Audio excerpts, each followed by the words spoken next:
இன்று கன்னியாகுமரி மாவட்டத்தை சார்ந்த ஒரு பிரபல தலைவர், சமூக செயற்பாட்டாளர் திரு ராஜா அவர்கள், பொறியாளர், தன்னை காங்கிரஸ் பேரியக்கத்தில் இணைத்து கொண்டிருக்கிறார். 2001 முதல் 15 வரை 14 வருடங்கள் அமெரிக்காவில் உள்ள இன்டெல், டெல் கம்பெனிகளில் முதன்மை அதிகாரியாக இருந்திருக்கிறார். பிறகு நாசா ப்ராஜெக்டில் பணியாற்றியிருக்கிறார். India, China, Germany, USA, Canada போன்ற நாடுகளில் நாடார் மகாஜன மக்களை இந்தியா முழுவதும் ஒருங்கிணைப்பதில் அவர் முன்னணி தலைவராக, ஒரு ஆய்வாளராக செயல்பட்டு கொண்டிருக்கிறார். அவர் தன்னை இன்று முதல் காங்கிரஸ் பேரியக்கத்தில் அர்ப்பணித்துக் கொண்டிருக்கிறார். அவரை காங்கிரஸ் பேரியக்கத்தின் சார்பாக வருக வருகென வரவேற்கிறோம்.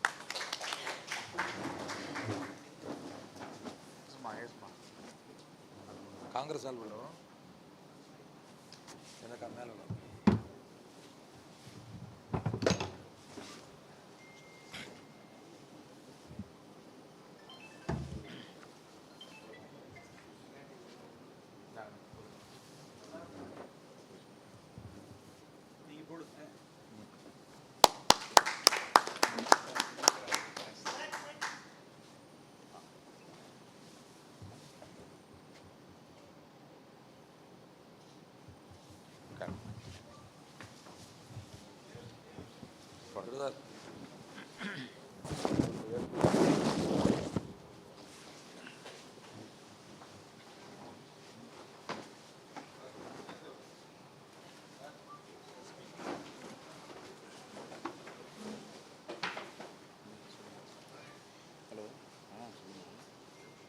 வணக்கம்.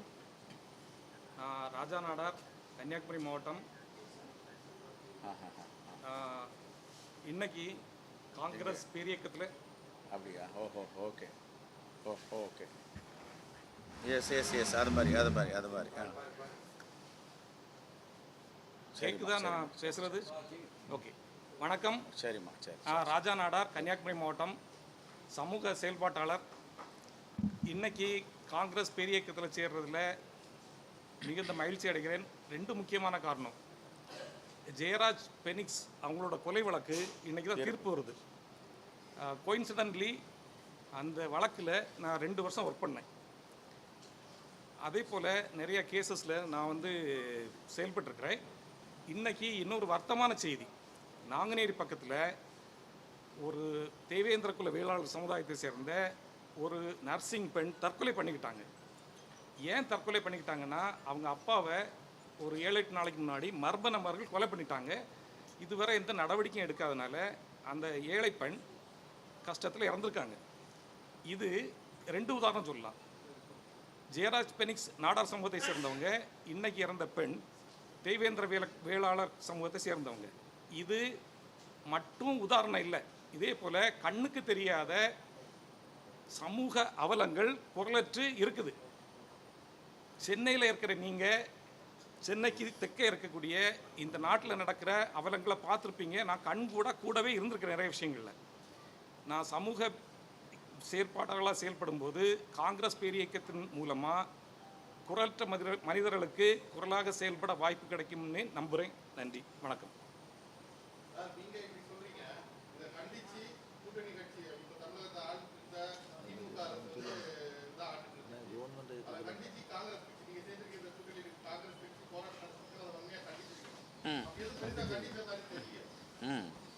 எனக்கு 57 வயசு, நான் என்ஜினியர்.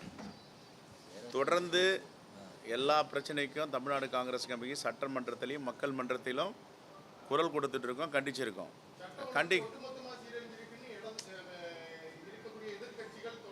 நீங்கள் இங்கே பத்திரிகையாளராக வந்திருக்கீங்களா, எதிர்கட்சியாக வந்திருக்கீங்களா?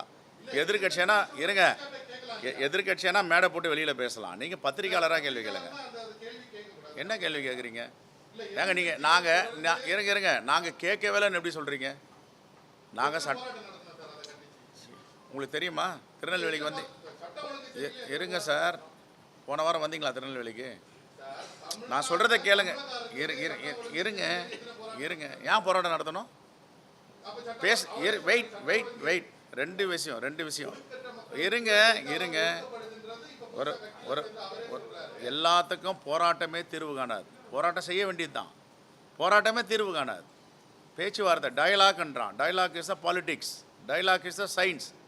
பேசி தீர்த்து கொள்ளுங்கன்றான். பேச முடியல, செவி சாய்க்கலை, கேட்க மாட்டேன்னு சொன்னால் தான் போராட்டம். தொலைக்காட்சியை பற்றி தெரிந்து கொண்டேன், தூத்துக்குடி நிலவரத்தை பற்றி, படுகொலை பற்றின்னு சொல்கிறது தான் அஜிடேஷன். வருத்தம் தெரிவித்து இது தப்பு அப்படின்னு அரசு ஒத்துக்குது, நாங்கள் கண்டிக்கிறோன்னு அரசு ஒத்துக்குது, நடவடிக்கை எடுக்கிறோன்னு அரசு ஒத்துக்குதுன்னு சொல்லும் போது நான் போய் போராட்டம் பண்ணேன்னா அதில் என்ன அர்த்தம் இருக்குது? எல்லாத்துக்கும் அவங்க ஒத்துக்கிறாங்க தப்பு நடந்து. சார் இருங்க சார், வெயிட் நீங்கள் வெயிட் இருங்க, நீ சொல்கிறத கேளுங்க. நீங்கள் சொல்கிற மாதிரிலாம் ஒரு கட்சி வந்து இயங்க முடியாது. நீங்கள் எங்களை டிக்டேட் பண்ணுவீங்க, நாங்கள் இயங்கணுமா? எப்படி அது? நீங்கள் சொல்கிறத நான் கேட்கணுமா? 140 வருஷ பாரம்பரிய கட்சி காங்கிரஸ் கட்சி. எந்த போராட்டத்தை எடுக்கணும், எதை தீர்வு காணணும்னு எங்களுக்கு தெரியும். நீங்கள் எங்களை வந்து இதை பண்ணல அதை பண்ணலாம் கேட்க வேணாம், எங்களுக்கு தெரியும்.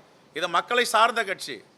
நீங்கள் ஏன் வந்து இரு சார், மக்களுக்காக தான் போராடிட்டு இருக்கோம்.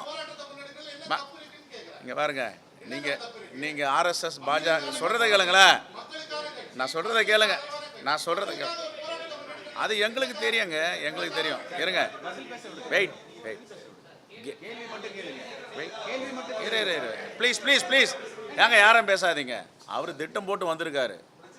வெயிட் யாரும் பேசாதீங்க. இங்கே பாருங்கள், கேஸ் கனெக்ஷனுக்கு, கேஸ் விலை உயர்வுக்கு, கேஸ் தட்டுப்பாட்டுக்கு எதிராக போராட்டம் பண்ணுறோம். சொல்லுங்கள். இருங்க, வெயிட் இதுக்கு பேர் போராட்டம் இல்லையா? இருங்க, தூத்துக்குடியில் ஒரு நாடார் சமூகத்துடைய மக்களை தாக்கியும் பட்டியலின மக்களை தாக்கியும் அங்கே படுகொலை நடந்திருக்கு. நாங்கள் போயிட்டு ஸ்பாட்டில் கண்டித்து அறிக்கை கொடுத்துருக்கோம். என்ன சொல்லியிருக்கோம்? கடுமையான நடவடிக்கை. இது பேர் போராட்டம் இல்லையா? அதே மாதிரி சிவகங்கையில் லாக்அப் டெத் நடந்திருக்கு. அந்த லாக்அப் டெத்துக்கு போயிட்டு அவங்க அம்மா அப்பாவை சந்திச்சுட்டு பத்திரிகையாளர்கிட்ட சொன்னோம், காவல்துறை கடுமையான நடவடிக்கை வேண்டும், வன்மையாக கண்டிக்கிறோம், இதை சிபிஐக்கு மாற்றணும்னு சொன்னோம். இதுக்கு பேர் போராட்டம் இல்லையா? நடவடிக்கை இல்லையா? போராட்டம்னா என்ன பண்ணணும் சொல்லுங்கள், எப்படி பண்ணணும் போராட்டம்? சொல்லுங்கள் சார், நாங்கள் பண்ணிட்டோம்.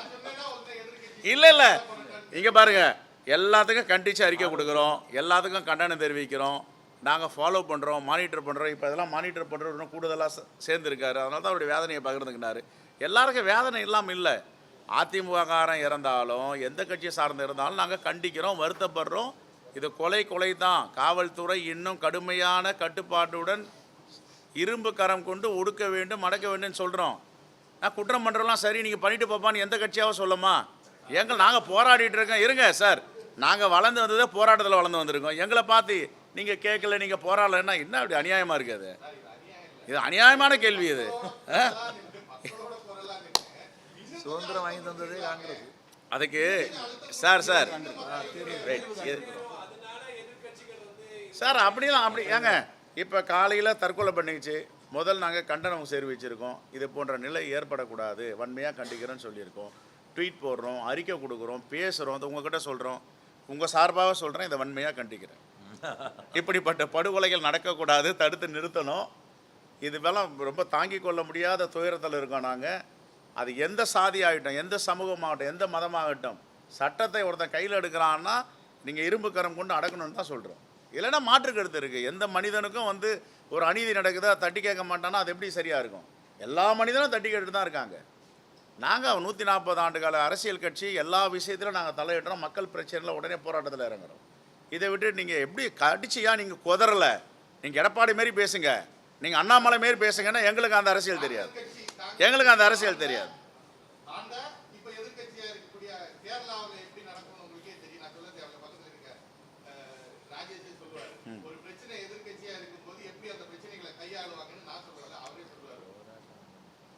சரி, ரைட், நெக்ஸ்ட். முடிஞ்சிடும் ஆல்மோஸ்ட். எண்ணிக்கை முடிவாகப்பட்டது 16, 14, 14ல் 2 வந்து தோழமை கட்சிகள் கொடுக்குறது தான் முடிவு பண்ணியிருக்காங்க. தொகுதிகளை எடுக்கிறதுல சில தொகுதிகளை விட்டு கொடுக்க சொல்கிறாங்க, தொகுதிகள் அவங்க வேணுன்றாங்க. இது இன்னும் முடிஞ்சு 3 மணிக்குள்ளே நாமினேஷன் ஃபைல் பண்ணுவாங்க. நெக்ஸ்ட் முடிஞ்சிடும். எப்படி இன்னும் விரைவில் கொடுத்துட்டோம். அது கார்த்திக் சிதம்பரம் அவர்கள் தலைமையில் எல்லா மாவட்டத்திலையும் சுற்றுப்பயணம் செஞ்சிட்ருக்காங்க. அது எல்லா ஆய்வறிக்கையும் வந்த பிறகு மக்களுடைய பிரச்சனைகளை கண்டறிந்து அதற்கேற்றாற்போல் மேனிஃபெஸ்டோ தேர்தல் வாக்குறுதி நாங்கள் தருவோம். 28 தொகுதிகள் திமுக கூட்டணியில ஒதுக்கப்பட்டிருக்கு. நம்ம இப்போ வந்து விருப்பப்பட்ட தொகுதிகள் அப்படின்ட்டு எத்தனை தொகுதிகள் கொடுத்துருக்கோம்? சொல்லுங்கள், எத்தனை தொகுதி கொடுக்கலாம்? 234 ரைட், கொடுத்துட்றோம். ரைட். அடுத்தது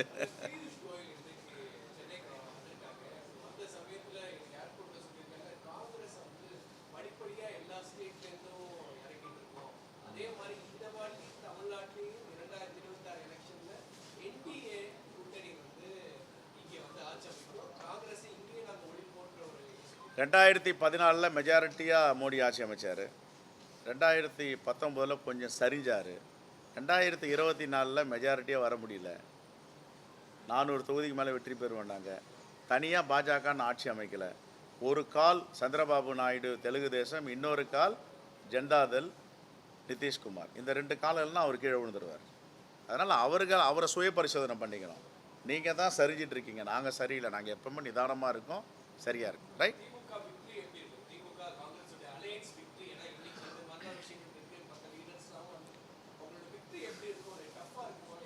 ஏங்க, பிஜேபி கூட எந்தெந்த கட்சிகள்லாம் சேருகிறதோ அந்த கட்சிகள்லாம் முழுகும் கப்பலில் ஏறுறது தான். பிஜேபியை ஒருபோதும் தமிழ்நாட்டு மக்கள், இளைஞர்கள், நடுவயதை சார்ந்தவர்கள், வயதானவர்கள் யாருமே ஏற்றுக்கொள்ள மாட்டார். ஏன்னா இது தமிழ்நாட்டு மண்ணுக்கு எதிரான கட்சி. ஒரே ஒரு உதாரணம் சொல்கிறேன். தமிழ்நாட்டுக்கு கொடுக்க வேண்டிய ஜல்ஜீவன் நீர் பங்கீடுடைய பணத்தை கொடுக்கல, சமக்கிர சிக்ஷா அபியான் அந்த பணத்தை கொடுக்கல, ஜிஎஸ்டி கொடுக்கல, மெட்ரோ வாட்டர் மதுரைக்கும் கோயம்புத்தூருக்கும் வரத்து தடுத்து நிறுத்திட்டாங்க. நீங்கள் இவ்வளோ அநீதி பண்ணுவீங்க, உங்களுக்கு யாரும் ஓட்டு போடுவாங்களா? உங்கள் கூட்டணி கட்சி ஓட்டு போடுவாங்களா? சொல்லுங்கள். நிதிநிலை அறிக்கையில் பட்ஜெட்டில் எப்பவுமே வந்து தேர்தல் நடக்குதுன்னா தேர்தல் நடக்கும் மாநிலங்களில் ஐவாஷ் பண்ணுறதுக்காக கொஞ்சம் ஒதுக்குவாங்க. ஒதுக்கிட்டு அதை நடைமுறைப்படுத்த மாட்டாங்க. இங்கே அது கூட கிடையாது. அப்படின்னா பிஜேபி முடிவு பண்ணிட்டாங்க, இங்கே என்ன குட்டிக்காரன் அடித்தாலும், எத்தனை அதிமுக கூட்டிகிட்டு போனாலும் தமிழ்நாட்டில் எடுபடாது. ஆகையால் விட்டுரும் அந்த ஸ்டேட்டுன்னு விட்டுட்டு தான் ரவியை அங்கே வெஸ்ட் பெங்காலில் மாற்றிட்டாங்க ஆளுநரை. இங்கே தொந்தரவு கொடுத்துட்டே இருக்கப்பா, இங்கே வேணாம், அங்கே வந்து தொந்தரவு கொடுனே. இந்த மாநிலம் நம்ம கைவிட்டு போயிடுச்சு, மீண்டும் இவங்க தான் ஆட்சிக்கு வர போகிறாங்க. விஜய் வந்து சொல்லிட்டு இருந்தாரு, எனக்கு கூட்டம் போடுறதுக்கு பெர்மிஷன் தர மாட்டாங்க, எனக்கு எங்க கூட்டினாலும் என்ன வந்து தமிழ்நாடு அரசு வந்து பயங்கரமா கட்டுப்படுத்துது, அனுமதி தராம என்ன வந்து அலக்கழிக்குது அப்படின்னு கூட்டம் மைக் பிடிச்சி பேசிட்டு இருந்தாரு. இப்போ எலெக்ஷன் கோட் ஆஃப் கான்டக்ட் வந்ததுக்கு அப்புறமும் அவர் எங்கேயும் வெளில வந்த மாதிரி தெரியல. இதை எப்படி பார்க்குறீங்க? எங்களுக்கு கூட தான் கட்டுப்பாடு விதிக்கிறாங்க. எங்கள் தலைவர் ராகுல் காந்தியை போன மாதம் கொண்டு வரதுக்கு முயற்சி பண்ணோம், அழைப்பு கொடுத்தோம், வரேன்னாரு. கிராம கமிட்டி மாநாட்டில் பங்கேற்கணுன்னாரு. எஸ்ஓபின்னு இருக்குது, எஸ்ஓபியை காரணம் காட்டி 15 நாளுக்குள்ளே நீங்கள் கொடுத்துருக்கணும், 15 நாளுக்குள்ளே கொடுக்கறதுனால வாய்ப்பு இல்லைன்னாங்க. நாங்கள் அரசு என்ன சொல்லுதோ, ஆட்சி என்ன சொல்லுதோ, சட்டம் என்ன சொல்லுதோ, சட்டத்துக்கு உட்பட்டு ஏற்றுக்கொண்டோம். ஆனால் ஒரு சுய பரிசோதனை செஞ்சுக்கணும். எந்த கட்சியாவது, அதிமுகவோ திமுகவோ ஈவன் பாஜக கூட எந்த கட்சியாவது மாநாடு நடக்கும் போதோ பொதுக்கூட்டம் நடக்கும் போதோ உயிரிழப்பு என்பது இல்லை. அதை சுய பரிசோதனை செஞ்சுக்கணும். ரைட். நானும் எதுக்கு சொன்னேன்னா நீங்களும் புரிஞ்சுக்கிட்டு தான் சொல்லியிருக்கேன். ரைட். அவர் வந்து என்ன கேட்டாருன்னா, திமுக ஆட்சியில் இருக்கும்போது அவங்க கண்ட்ரோலில் தான் வந்து போலீஸ் எல்லாம் பவர் இருந்துச்சு, எஸ்ஓபிஸை வச்சு என்னை வந்து அழுத்தம் கொடுத்து என்னை வந்து வெளியில் வரவிடாமல் தடுத்தாங்க. இப்போ எலெக்ஷன் கோட் ஆஃப் கான்டக்ட் வந்து எங்கேயுமே அவர் அதுதான் சொல்கிறேனே. இப்போ வந்து election commission of India take over பண்ணிடுச்சு கவர்மெண்ட்டை. அவங்க கண்ட்ரோலில் தான் போலீஸ், அவங்க கண்ட்ரோலில் தான் அதிகாரிகள். பிரச்சனை என்னன்னா உயிர் பலி இருக்கக்கூடாது.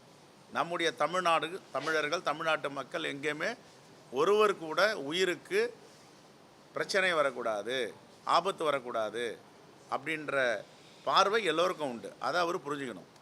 ஆட்சி அதிகாரத்தில் பங்கு அப்படின்னு முதல்ல வந்து வெளியில சொல்லி வாங்கி கொடுங்க, வாங்க சார், வாங்கி கொடுங்க சார், வாங்க சார்.